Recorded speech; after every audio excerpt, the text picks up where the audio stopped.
हे परमपिता परमेश्वर, हम यह पठन पाठन का कार्य आपको प्राप्त करने और कराने के लिए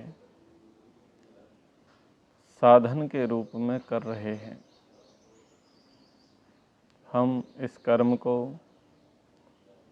और इसके कर्म फल को आपको समर्पित करते हैं। इति ओम शम। कठोपनिषद पंचम वल्ली द्वितीय वचन आज हम पढ़ेंगे। जीवात्मा के प्रसंग पर हम चर्चा कर रहे हैं। आज के प्रसंग में जीवात्मा को हंस, वसु, होता, अतिथि इन 4 नामों से संबोधित किया गया है। श्लोक है, हंसः शुचिषत्, वसुः अंतरिक्षसत्, होता वेदिषत्, अतिथिर् दुरोणषत्, नृषद् वर्षद् व्योमषद्, अब्जा गोजा ऋतजा अद्रिजा ऋतम बृहत्। 4 के खंड यहाँ पर दिए हैं। शब्द रचना विचित्र है। हंसः शुचिसद, फिर कहा वसुः अंतरिक्षसद, फिर कहा होता वेदिसत, फिर कहा अतिथि दुरोणसत। तो प्रथम पंक्ति में ये इस प्रकार से वाक्यांश हुआ, 4 पद निकल के आए। अब दूसरी पंक्ति में देखिए, नृषद वर्षद ऋतसद व्योमसद। फिर देखिए, अब्जा गोजा ऋतजा अद्रिजा ऋतम बृहत्। तो ऐसे इसकी शब्द रचना हुई है। तो सबसे पहले हंस को, वसु को, होता को और अतिथि को, ये जो 4 शब्द आए हैं, इन शब्दों को और इनके अर्थों को समझने का प्रयास करते हैं। सर्वप्रथम कहा हंसः शुचिषद।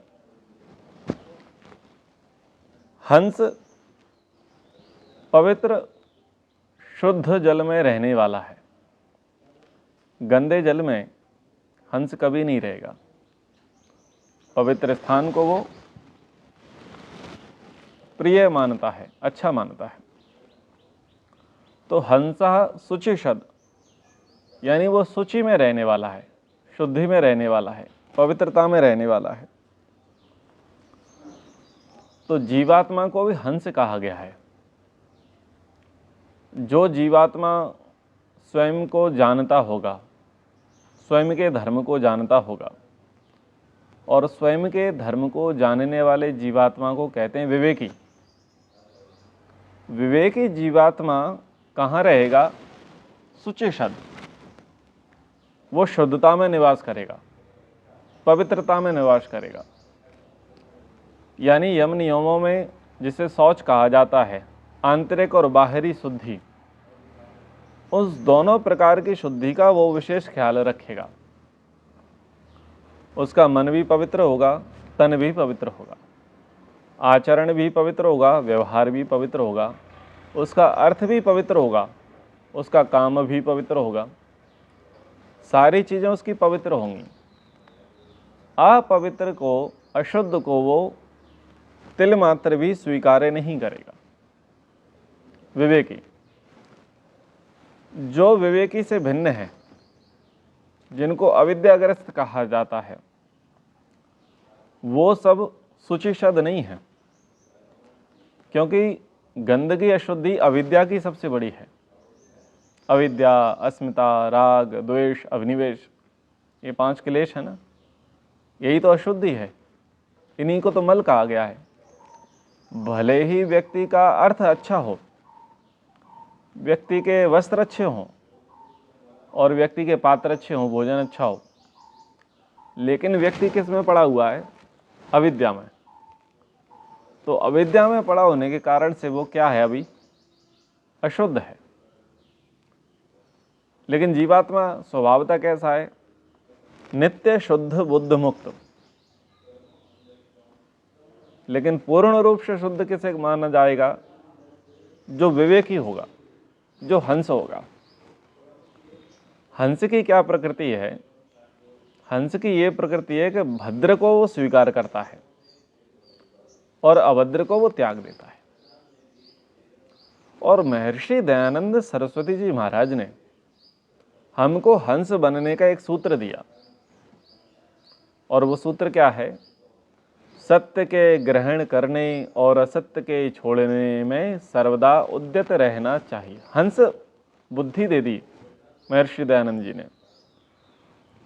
जितना जितना हम सत्य को ग्रहण करते चले जाएंगे और असत्य को छोड़ते चले जाएंगे, उतने उतने हम हंस होते चले जाएंगे।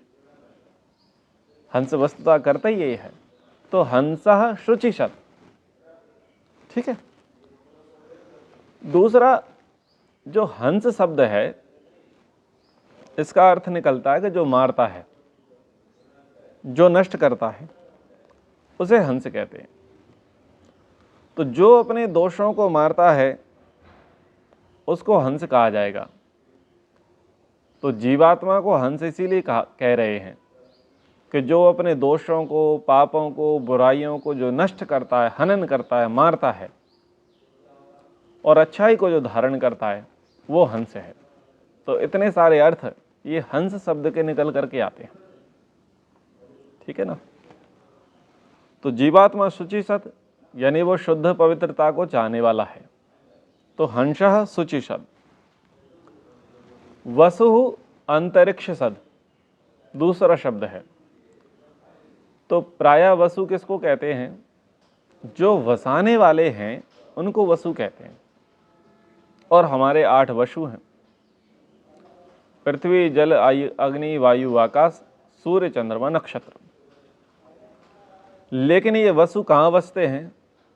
अंतरिक्षसद्। ये अंतरिक्ष में निवास करते हैं। अब हम ये सोचें कि हम तो धरती पर रहते हैं और अंतरिक्ष धरती और सूर्य के मध्य का भाग है, वो हमारी दृष्टि से अंतरिक्ष है। तो फिर ये वसु जिसको पृथ्वी कहा गया और जो वसु जिसे सूर्य कहा गया, ये तो अंतरिक्ष में है नहीं। तो ये हमारी निकट दृष्टि है, दूरदृष्टि नहीं है।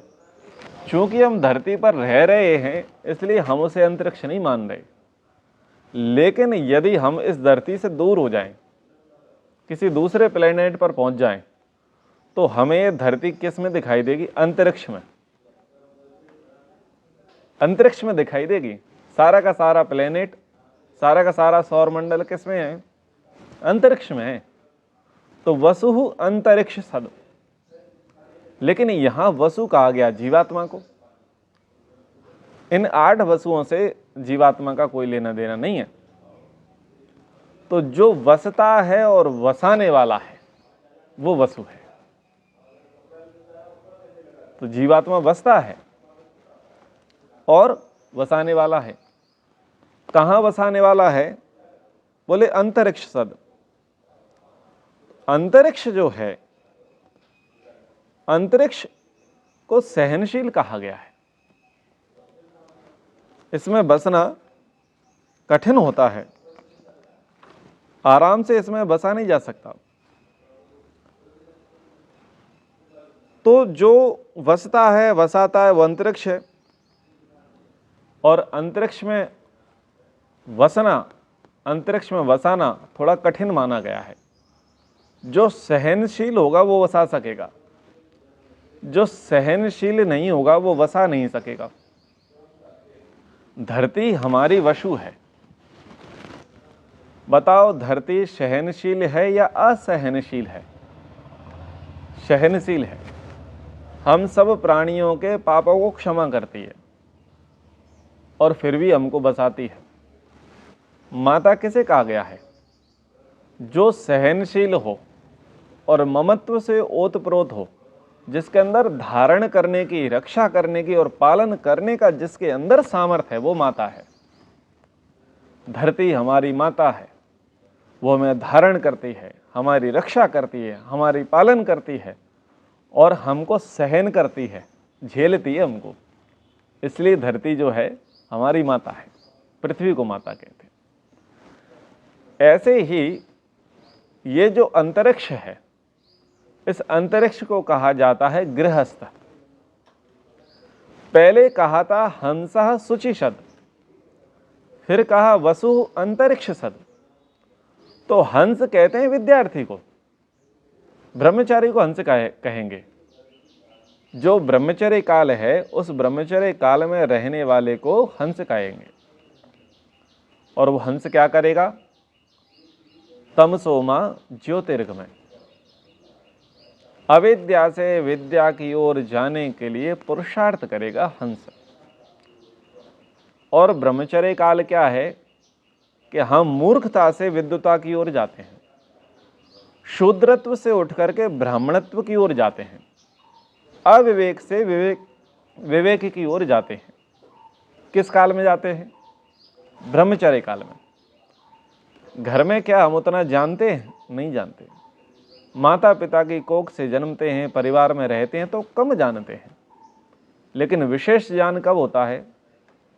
जब गुरु की गोद में जाकर के बैठते हैं, गुरु के चरणों में जाकर के बैठते हैं। तो ब्रह्मचारी कैसा है होगा? शुचिसद, वो शुद्धता को चाहने वाला होगा, पवित्रता को चाहने वाला होगा।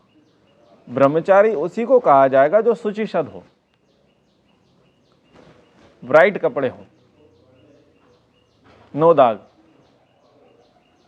ठीक है। फिर उसका कमरा स्वच्छ हो, उसका भोजन सात्विक हो, उसका आचार विचार व्यवहार सात्विक हो। तो जब इस प्रकार से वो सात्विकता देखी जाएगी, शुचिता देखी जाएगी, पवित्रता देखी जाएगी, तो आप कहेंगे ब्रह्मचारी है। क्योंकि शौच तो समझा जाएगा ना, आंतरिक शौच को भी समझेंगे और बाहरी शौच को भी समझेंगे। ब्रह्मचारी बाहरी भी शुद्धि रखे और आंतरिक भी शुद्धि रखे, दोनों प्रकार की शुद्धि रखता है, तब ब्रह्मचारी का ब्रह्मचर्य आश्रम सफल है। तब वो वस्तुतः हंस बन पाएगा, जब वो दोनों प्रकार की शुद्धि रखेगा। तो ये दोनों का इसमें तारतम्य है, परस्पर संबंध है, ठीक है। अब हंसा शुचि सद के बाद दूसरी ग्रेड आएगी वसु अंतरिक्ष सद। अब बताइए, हंस जो है, हंस एक अकेला चलने वाला है, वो तो हर जगह रहना नहीं पसंद करेगा, हर जगह सरवाइव करना उसकी नियति में नहीं है, उसके स्वभाव में नहीं है। हर जगह रहना हंस को स्वीकार नहीं है। वो स्पेशल स्थान चाहेगा, एकांत स्थान चाहेगा, निर्द्वंद स्थान को वो चाहेगा। कौन चाहेगा? हंस चाहेगा। लेकिन वसु है गृहस्थी। वसु गृहस्थी है। गृहस्थी क्या करेगा? गृहस्थी गृहस्थ में वसता है और गृहस्थ में अन्यों को वसाता है। लेकिन कैसा है? अंतरिक्ष सद, सहनशील है। जो सहेगा वो रहेगा, जो नहीं सहेगा वो नहीं रहेगा। तो गृहस्थ ऐसा धर्म है, ऐसा आश्रम है कि जहां पर सहनशील लोग रहते हैं। ब्रह्मचारी काल जो होता है, ब्रह्मचारी जो होते हैं वो असहनशील होते हैं। उनकी मांगें पूरी होनी चाहिए, डिमांड सप्लाई वाला चेन जो है टूटनी नहीं चाहिए। सब सुविधाएं मिलेंगी तो वो रहेंगे, और सुविधाएं यदि नहीं दी जाएंगी तो वो नहीं रहेंगे। तो सहनशीलता उनमें उस प्रकार की रहती नहीं है।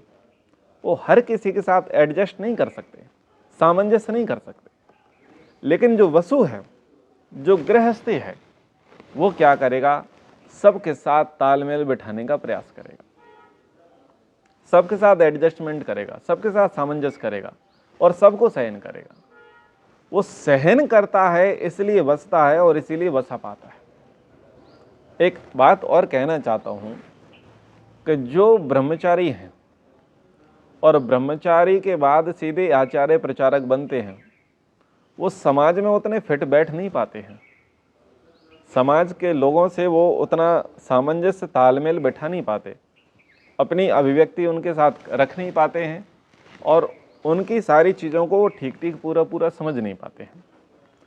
लेकिन जो ब्रह्मचारी के बाद गृहस्थ हुआ और गृहस्थ के बाद आचार्य प्रचारक रहे, तो वो सबके साथ एडजस्टमेंट कर सकता है, सबके साथ तालमेल बैठा सकता है, हर परिस्थिति में स्वयं को सर्वाइव कर सकता है। हो सकता है ये अपवाद हो, लेकिन वर्तमान में ये चीज़ें देखी जाती हैं कि ज़्यादा मैच्योरिटी उसमें अधिक आती है जिसको समाज का ज्ञान अधिक है। एक क्षेत्र विशेष के ज्ञान के साथ साथ जिसको समाज का ज्ञान अधिक है, वो ज़्यादा समाज में सर्वाइव कर पाता है, एडजस्ट कर पाता है, सामंजस्य कर पाता है। और जिसका पालन पोषण किसी स्थान विशेष मात्र पर हुआ है और वहाँ से वो डायरेक्ट समाज में चला जाता है, तो वो उतना सामंजस्य वो वहाँ पर समाज में नहीं कर पाता। तो वसु अंतरिक्ष सद, वसने वाला और वसाने वाला वो गृहस्थी है जो सहनशील है, वो कहाँ पर रहेगा? वो अंतरिक्ष सद। तीसरा वचन है होता अतिथि सद। तो होता क्या है? हु दाना दानयो, जो देने वाला है वो होता है। आहुति करने वाला होता है, जो देने वाला है, जो समर्पित करने वाला है, जो समर्पण करने वाला है, वो होता है। और वो होता कहाँ पर रह रहा है? बोले वेदी सत, वेदी पर विराजमान है, जहां पर वो तत्पर है अपने आप को समर्पित करने के लिए, न्यौछावर करने के लिए, सर्वस्व को अर्पित करने के लिए जो तत्पर है, बॉर्डर पर खड़ा है कि बस एक ऐसा वातावरण क्रिएट हो और वो अपने आप को आहूत करने के लिए तत्पर बना रहे, सजग है, जान हथेली पर लेकर के चलता है।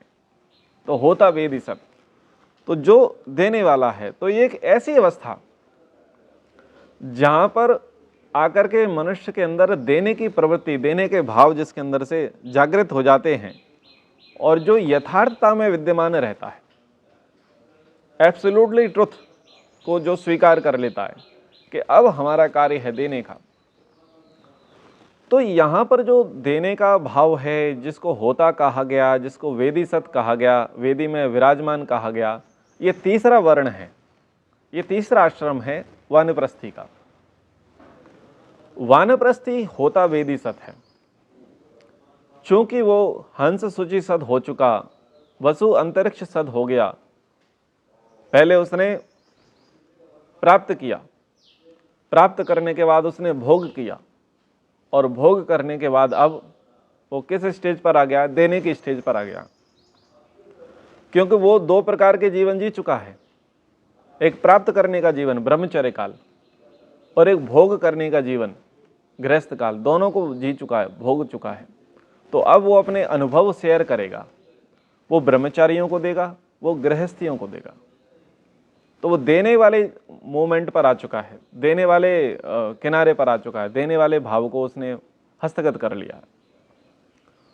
तो होता अतिथि सत, वो अतिथि, वो जो होता वेदी सत, वो जो वानप्रस्थी है, वो अब अपने आप को अर्पित करेगा, समर्पित करेगा, अपना तन, अपना मन, अपना धन आहूत करने के लिए वो सर्वस्व में रहेगा, समर्पित रहेगा। क्योंकि अगर वो देगा नहीं तो उसकी चौथी गति नहीं हो सकती। चौथी गति क्या है? चौथी गति है अतिथि की, चौथी गति है सन्यासी की। तो देने का भाव, दूर रहने का भाव, तपस्या का भाव, मुनि भाव जब तक उसके अंदर नहीं आएगा तब तक वो चौथी गति को प्राप्त नहीं करेगा। तो फिर कहा अतिथि द्रोण सत। तो अतिथि, जिसकी कोई तिथि नहीं है, उसको अतिथि कहते हैं, ठीक है। और द्रोण सत, तो द्रोण का अर्थ है घर में रहने वाला। अब घर में रहने वाला सन्यासी कहा जाएगा या गृहस्थी कहा जाएगा? घर में रहने वाला तो गृहस्थी होता है, परंतु यहां पर उसे अतिथि कह दिया। द्रोण सत के आगे अतिथि शब्द लगाया और अतिथि को कहा जाता है कि जिसकी कोई तिथि नहीं। जिसका कोई घर निश्चित नहीं, जिसका कोई ठिकाना निश्चित नहीं, और फिर दोरोणसद कह दिया कि वो घर में रहने वाला। दोनों शब्द परस्पर विरोधाभासी लगते हैं, ठीक है। एक तरफ कह रहे हैं घर में बसने वाला, एक तरफ कह रहे हैं अतिथि, यानी जिसकी कोई तिथि नहीं, यानी जो घर में बसे ही ना। पर यहां पर अतिथि कहा गया जीवात्मा को, सन्यासी को कहा। सन्यासी घर में रहने वाला है। किस घर में रहने वाला है? ईश्वर के घर में रहने वाला होता है। वो अपने घर त्याग चुका होता है, और उसका क्या होता है, क्या फिलॉसफी है उसकी? वसुधैव कुटुंबकम, सन्यासी की फिलॉसफी है। सारा संसार उसका घर है, संसार के सभी मनुष्य उसके अपने हैं, संसार की सभी स्त्रियां उसकी माताएं हैं, संसार के सभी वरिष्ठ लोग उसके पूजनीय हैं, और उससे छोटे सब उसके बच्चे हैं। हर व्यक्ति उसका अपना है, पशु से, पक्षी से, वृक्ष से, वनस्पति से, स्त्री पुरुष से उसे अब कोई विशेष लगाव नहीं है। वो सब पर कृपा करने वाला है, सब पर दया करने वाला है, यानी वो वसुदैव कुटुंबकम की भावना वाला है। वो प्रार्थना करेगा, सर्वे भवन्तु सुखिनः, सर्वे सन्तु निरामया, सर्वे भद्राणि पश्यन्तु, मां कश्चित् दुःख भाग् भवेत्। ये सन्यासी प्रार्थना करेगा। तो अतिथि द्रोणसद, वो घर में रहने वाला है। और द्रोणसद का एक दूसरा अर्थ निकाला भी जाता है कि जिसको कठिनाई से तृप्त किया जा सके, जिसको तृप्त करना सरल ना हो, आसान ना हो। तो अतिथि जीवात्मा है और द्रोणसद परमात्मा है। जीवात्मा परमात्मा को तृप्त सरलता से नहीं कर पाता। जीवात्मा को परमात्मा को तृप्त करने में बड़ी कठिनाई होती है, बड़े परिश्रम उठाने होते हैं। ईश्वर को प्रसन्न करना, ईश्वर को तृप्त करना, ईश्वर की रक्षा करना सरल कार्य नहीं है, कठिन कार्य है। तो अतिथि द्रोणसद, तो यहां पर जीवात्मा को चार प्रकार से कहा कि जीवात्मा हंस है, जीवात्मा वसु है, जीवात्मा होता है, जीवात्मा अतिथि है। और फिर इन्हीं चारों की चार संज्ञाएं दे दी, चार उपमाएं दे दी। क्या क्या? ब्रह्मचर्य आश्रम, गृहस्थ आश्रम, वानप्रस्थ आश्रम और संन्यास आश्रम। चारों आश्रमों में भी हमने इसको घटा करके देखा। अब इसको आगे और समझते हैं। दूसरी पंक्ति जो आती है वो कहता है निर्षद, वर्षद, ऋतशद, व्योमशद। तो निर्षद, निर्षद का अर्थ है मनुष्यता में विद्यमान रहने वाला। वर्षद, श्रेष्ठता में विद्यमान रहने वाला। ऋतशत, यथार्थ में विद्यमान रहने वाला। व्योमशत, आकाश में विद्यमान रहने वाला। कौन है ये? होता है, ये हंस है, ये वसु है, ये अतिथि, ये जीवात्मा है। तो निरिषद, निरिषद की संगति लगाइए आप हंसा शुचि सत से। हंस क्या है? शुद्ध पवित्र स्थान में रहने वाला है, भद्र को प्राप्त करने वाला है, अभद्र को छोड़ने वाला है। और महर्षि दयानंद जी ने मनुष्य को मनुष्य बनाने के लिए क्या सूत्र दिया कि मनुष्य वही है जो स्वात्मवत दूसरों के सुख दुख को समझे। जैसे दूसरों को सुख दुख होता है वैसे स्वयं को सुख दुख भी समझे, दूसरों के लाभ हानि को अपने लाभ हानि के सदृश समझे, दूसरों की उन्नति में जो अपनी उन्नति समझे, जो सत्य के छोड़ने में और असत्य के, जो सत्य के ग्रहण करने और असत्य के छोड़ने में सर्वदा उद्यत रहे, तो उसी को मनुष्य कहना चाहिए। मानव निर्माण की श्रृंखला जो आरंभ होती है वो कहाँ पर होती है? ब्रह्मचर्य काल से। ब्रह्मचर्य काल से पूर्व जब बच्चा होता है तो वो केवल मानव का बच्चा होता है, पर वो पूरा मानव नहीं होता। वो पूरा मानव तब कहा जाएगा जब वो विद्या प्राप्त हो जाए। तो यहां पर निर्षद कहा गया कि मनुष्यता में विद्यमान रहने वाला। तो जब तक विद्या नहीं आएगी तब तक आप मनुष्यता में नहीं जी सकते, आप मनुष्य नहीं बन सकते। तो ये ऐसे संगति लगेगी, ठीक है। दूसरा कहा वर्षद। तो वर्षद का अर्थ निकलता है कि श्रेष्ठता में रहने वाला। श्रेष्ठ व्यक्ति वही है जो स्वयं वसता है, दूसरों को वसाता है, स्वयं सहनशील होता है और सबका आधार बनता है। गृहस्थ आश्रम को भी श्रेष्ठ कहा गया, क्योंकि गृहस्थ आश्रम से ये तीनों आश्रम आश्रय प्राप्त करते हैं। ब्रह्मचर्य आश्रम, वानप्रस्थ आश्रम, संन्यास आश्रम, तीनों आश्रम उससे आश्रय प्राप्त करते हैं। तो ये श्रेष्ठता में विद्यमान रहने वाला वर्षद, ठीक है। फिर कहा ऋतशत।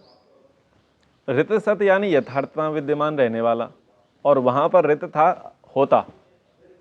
सबसे पहले कहा होता वेदिशत।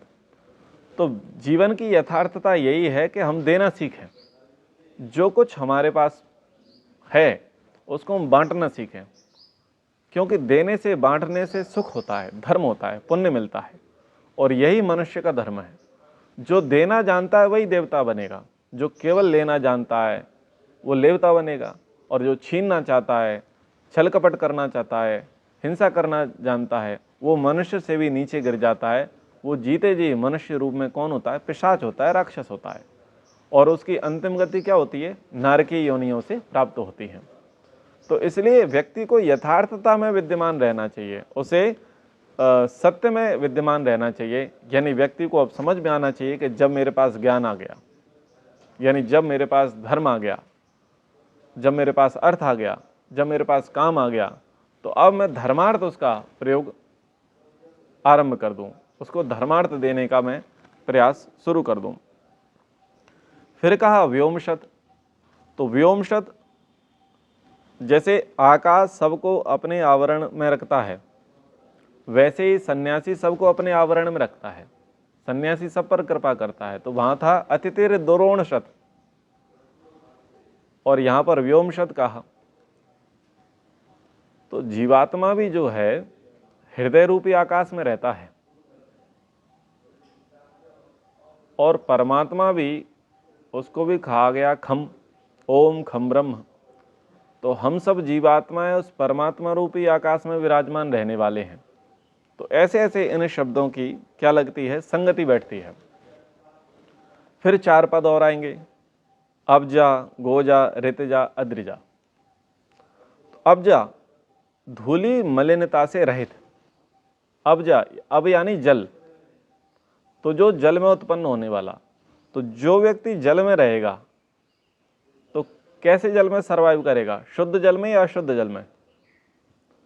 हम शुद्ध जल में सरवाइव कर सकते हैं, हमारा स्नान शुद्ध जल में ही ठीक हो सकता है। अशुद्ध जल में स्नान करेंगे तो हम ठीक नहीं हो सकते। तो शुद्ध जल में हम रहने वाले हैं, यानी हम धूली से, मलिनता से और गंदगी से पृथक रहने वाले हैं। तो इस शब्द की भी संगति लगाते जाओ। सबसे पहले हंस था। हंस क्या कर रहा है? पवित्र व्यवहार वाला है, शुद्धता में रहने वाला है, भद्र को धारण करने वाला है, अभद्र को छोड़ने वाला है। और मनुष्य किसे कहते हैं? जो स्वात्मवत दूसरों के सुख दुख को समझे।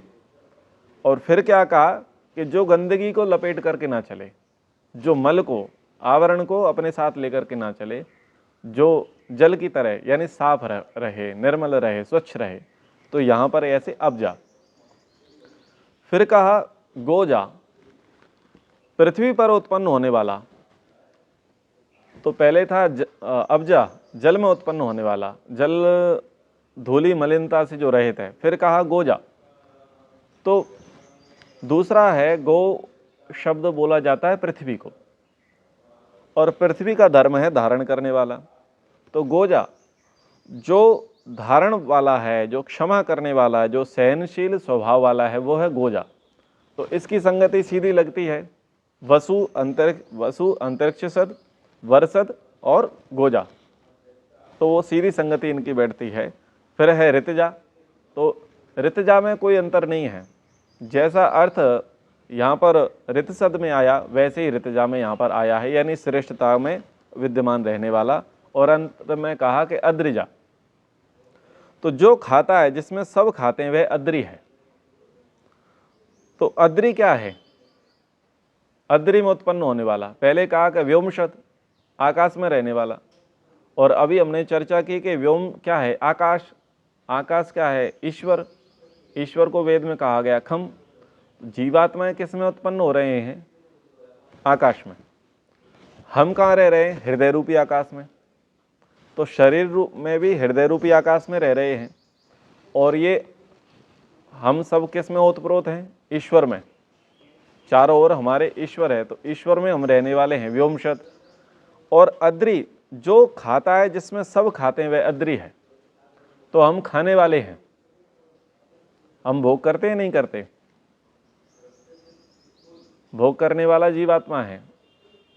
एक वचन आता है ना उपनिषद में, द्वा सुपर्ण सयुजा सखाया समान वृक्षम परिशस्व जाते तयोर अन्य पिप्लम स्वादुवती अनशन्यो अभिचाकशीति। तो एक तो खाने वाला है और एक केवल देखने वाला है। तो हम जो खा रहे हैं, कर्मों के फल को जो भोग रहे हैं और जो कर्मों को कर रहे हैं, वो कहाँ कर रहे हैं? किस में रह के कर रहे हैं? किसकी कृपा से कर रहे हैं? वो अद्रि, वो परमात्मा की कृपा से कर रहे हैं। हम परमात्मा में रह करके ही सब कर रहे हैं, यानी खा रहे हैं और खिला रहे हैं। हम परमात्मा से ही चारों ओर से व्याप्त हैं, घिरे हुए हैं। ईश्वर हमारे अंदर है, बाहर है, आगे है, पीछे है। तो हम सब उस परमात्मा में ही रहने वाले हैं, उसी में उत्पन्न होते हैं और उसी में नष्ट हो जाते हैं। यानी उसी में हम शरीरों को धारण करते हैं और उसी में हम शरीरों का त्याग कर देते हैं, क्योंकि हम एक देशी हैं और परमात्मा सर्वदेशी है। तो ऐसे इनके शब्दों की यहाँ पर कुछ हमने संगति लगाने का प्रयास किया, ताकि सरलता से इन शब्दों को समझा जा सके। अब डॉक्टर सत्यव्रत सिद्धालंकार जी ने जिस प्रकार से इस वचन का व्याख्यान किया, उसको हम पढ़ते हैं। जीवात्मा हंस है, वसु है, होता है, अतिथि है। हंस जिस प्रकार शुद्ध पवित्र स्थान में रहता है, वैसे हंस रूप जीव शुद्ध ब्रह्म में निवास करता है। वसु जैसे अंतरिक्ष में निवास करते हैं, वैसे वसु रूप जीव हृदय के अंतरिक्ष में निवास करता है। होता जैसे वेदी के सामने बैठ करके अग्निहोत्र करता है, वैसे होत्री रूप जीव तीनों नाचिकेत अग्नियों का चयन करता है।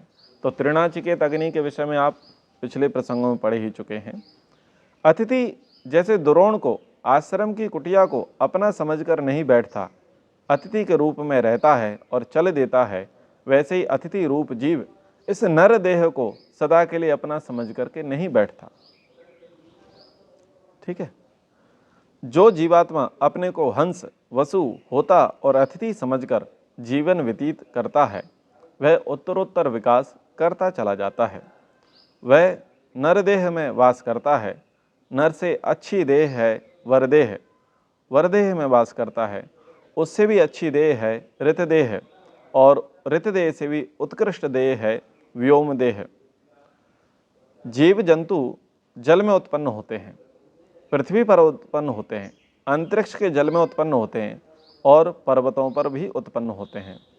जिस प्रकार जंतुओं में विकास क्रम है, ऊंचा, उससे भी ऊंचा यह क्रम है, वैसे मनुष्यों में भी नरदेह, वरदेह, ऋतदेह, व्योमदेह यह विकास क्रम चलता है। यह विशाल नियम संपूर्ण विश्व में काम कर रहा है। तो ये श्लोक जो है, ये जो वचन है, इसके वैज्ञानिक, इसके आध्यात्मिक, इसके व्यवहारिक, सामाजिक कई प्रकार के अर्थ हैं। अब इस प्रकार से भी अगर हम इसको समझेंगे तो ये जीवन क्रम को बताता है। जलचर, थलचर, नभचर, ये जो हम तीन प्रकार के जो प्राणी हैं, जो अलग अलग स्थानों पर रहते हैं। फिर अंडज, स्वेदज, उद्भिज, जरायुज, जो चार प्रकार की सृष्टि हैं प्राणी जगत की, उसको जो समझते हैं। और जो विकास क्रम है कि सबसे पहले व्यक्ति, जो जीव जंतु हैं, वो पहले जल में रहेंगे, जलीय जीवों का विकास होगा। जलीय जीवों के बाद पार्थिव जीवों का विकास होगा। पार्थिव जीवों के विकास के बाद वायुस्थ जीवों का विकास होगा। और वायुस्थ जीवों के बाद जो पर्वतीय हैं, उन जीवों का विकास होगा। तो क्रमशः विकास होता चला जाता है। ऐसा नहीं होता कि पार्थिव शरीर पहले बनते हैं। सबसे पहले जलीय शरीर बनेंगे, फिर पार्थिव शरीर बनेंगे, फिर वायुस्थ शरीर बनेंगे। तो अलग अलग तत्व के अकॉर्डिंग अलग अलग शरीर बनते हैं।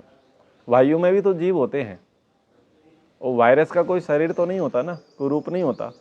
और कहते हैं कि हवा के माध्यम से एक से दूसरे में जाता है, तो कहाँ रह रहा है वो वायवी शरीर है, वो वायवी शरीर है। हम कौन है? हम पार्थिव हैं।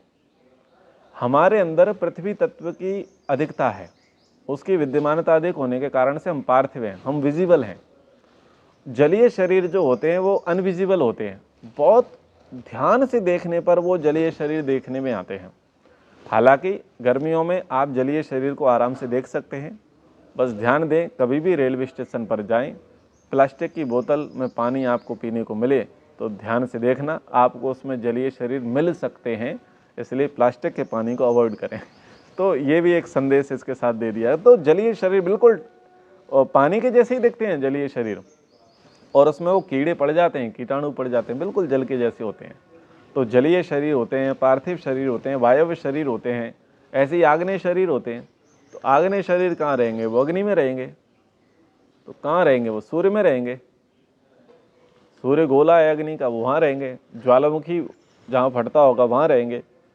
तो सबके अपने अपने शरीर हैं और वो सबके अपने अपने स्थान हैं।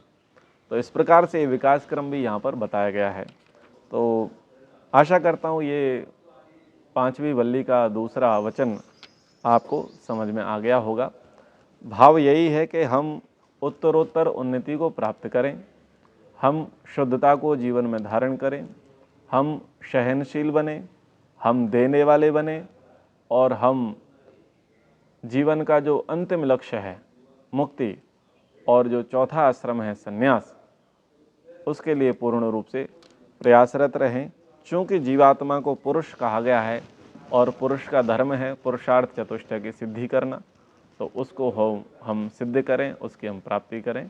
इन्हीं वचनों के साथ कक्षा को यहाँ पर विराम करते हैं। ओ